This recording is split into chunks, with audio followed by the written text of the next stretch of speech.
Намираме се в Ивайловград. Днес ни гостува в agrobизнеса.com господин Златил Хаджиев, доказан земевладелец и експерт по отношение на агросектора. Господин Хаджиев, с няколко думи, какви са почвено-климатичните условия в Ивайловград, кои култури тук са застъпени и кое така е печелившото в профилната рамка на всеки един земеделски производител? Какво трябва да се насочи той? В земеделието работя повече от 35 години. Бях във времената, когато беше пълно с животни, с много ниви от жито, от ечемик, тютюн, изключително много количество се обработваше. Сега нещата са други и ми се струва, че основното нещо, към което трябва да се насочим пак, е и доказано за този район, това е развитие на животновъдството и то козелътството. Това е благодатен район, изключително за развитие на този отрасъл.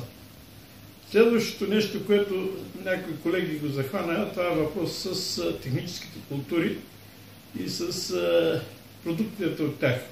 Имам предвид СУСАМ. Доколкото знам, колегите в Пелемон направиха една работилница. Това е една култура, която доказа своето си развитие в района. Пазара се така тръгна сравнително добре.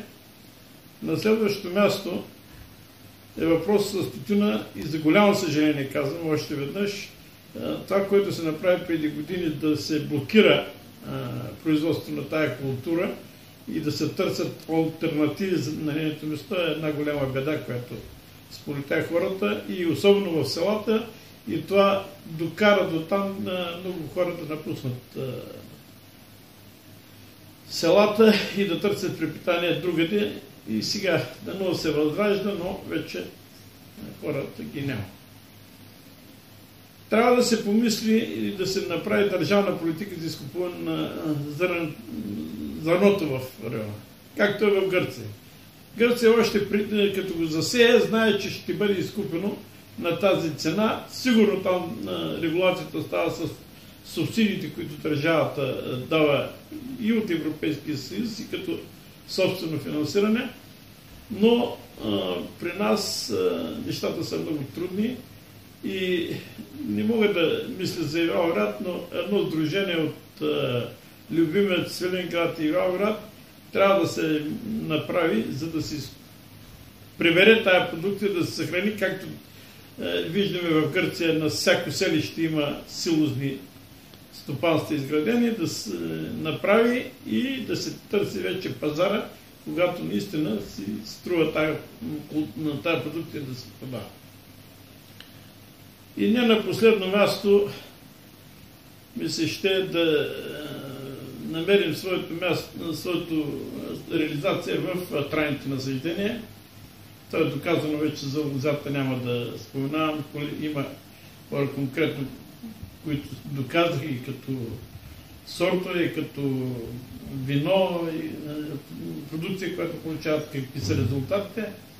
Но тук трябва да намери начин развитието на тези трайни култури, като бадема, което беше, ореха, който беше, разбира се, не на тези сортове, които едно време сеехме, а да отидем на орех, който почва да плодава много по-бързо, бадем. Защото пазара далече не сме за такива като ягоди, като кайси, праскови и т.н. Искат бързо се развалят и зато и трябва да се отива, според мен, на такова производство. И не на последно място, но може да се помисли и за пашкулопроизводство. Това е въпрос, тук се отглеждаха, ще сбъркам, но над 1000 унци буби. Имаше много чернични насъждения, които се похабиха, те и осталяха, разбира се. И трябва да намери това своето място.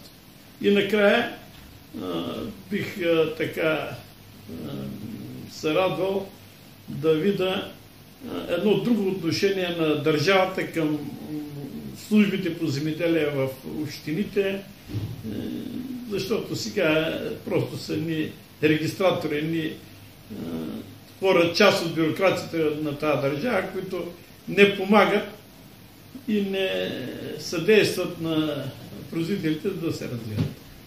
Благодаря ви.